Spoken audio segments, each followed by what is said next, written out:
Imagine a hidden clock ticking away right inside your bloodstream. It's a molecular timer that subtly but profoundly dictates exactly how you age and, more importantly, how resilient you are to disease. Welcome to This Explainer, where today we're demystifying this hidden clock in the blood. Okay, let's dive right into this. We are looking at a phenomenon known as clonal hematopoiesis of indeterminate potential. Yeah, it's a massive mouthful, so we're just going to call it CHIP. Our big goal today is to translate this complex academic hematology research into actionable, everyday preventive medicine. Because this isn't just theory anymore, guys. It is about fundamentally changing how we approach human health span. So, what exactly is CHIP? To put it simply, it's an aging-driven process. As the years go by, your blood stem cells inevitably acquire genetic mutations. But here's the catch. This isn't just some random harmless event. It actually turns into a systemic takeover. These rogue mutated cells, or clones, start to aggressively multiply. They literally dominate your bloodstream's ecosystem, crowding out the healthy, diverse cells that are supposed to keep you young and resilient. To wrap our heads around this, we can break the CHIP paradigm down into three distinct acts. First, we have the threat of clonal dominance. Then, the window of opportunity before clinical disease strikes. And finally, the solution, which lies in early detection and blood conditioning. Let's zoom in on that threat first. Think of your blood system in its youth like a lush, incredibly diverse rainforest. It's rich in genetic polymorphism, producing a perfectly balanced, multi-clonal blood system. But as we age, that cellular environment changes. It gets highly methylated, toxic, and stressful. This aged environment acts like a polluted filter. So instead of supporting that diverse rainforest, it actively prefers and selects for specific, invasive mutant weeds. These mutated clones aggressively proliferate, stripping away your healthy genetic diversity and replacing it with a very dangerous, dysfunctional uniformity. And the data on this is honestly startling. The prevalence of these mutations shoots almost straight up past the age of 60. Look, under 50, prevalence is less than 1%. But past 65, it rockets to over 10%. And because of the math behind variant allele frequency, or VAF, a metric of just 2% actually means 4% of your total cell population is already compromised. Surpass 10%, and your entire biological environment in the blood is highly abnormal. Now, what's really fascinating about this mechanism is just how specific the threat actually is. We aren't talking about random genetic chaos here. We're looking at highly specific, high-risk genetic nodes. Take the DNMT3A gene, for instance. It is the absolute most common hotspot for these mutations, with over 800 known points, and it's directly tied to DNA methylation, which is essentially the body's physiological aging clock. The absolutely crucial takeaway is that the vast majority of these are disruptive point mutations. They don't silence the gene completely. Instead, they scramble its normal function. It's kind of like throwing a wrench into the biological machinery. It creates widespread vulnerability without immediately destroying the cell. And what exactly does that widespread cellular vulnerability lead to? Well, before we look at the clinical data, I want you to burn this massive multiplier into your memory, 12.9 times. This is a staggering number, and it represents a very specific elevated danger for patients carrying these CHIP mutations. That 12.9 times multiplier, that is your increased risk of developing blood-related cancers compared to a healthy baseline. The mutation heavily pulls the patient into an oncology trajectory. You can see the mortality gap that abruptly opens up right after age 70.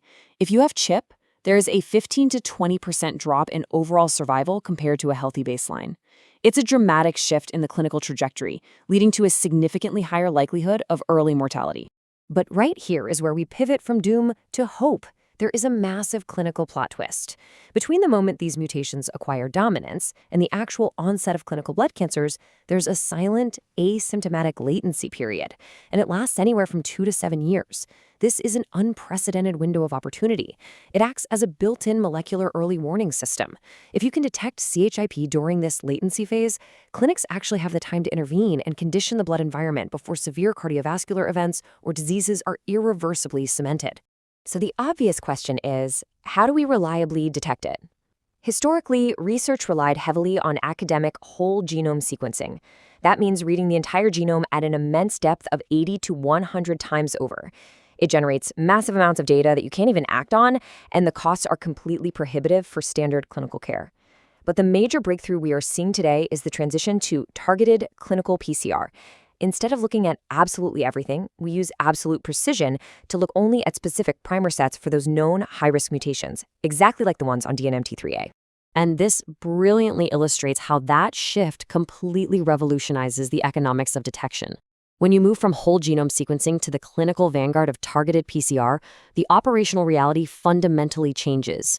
Because we really only need to look at those high-risk intersections, the cost drops to around $8 a target in high volume. This immense affordability means mass screening isn't just some future pipe dream anymore. It's an immediate clinical reality. We can actively find that 2 to 7 year therapeutic window for the general public. Once we detect it, how do we actually treat it? Well, this requires a total paradigm shift. We have to shift the target from the cell itself to the environment.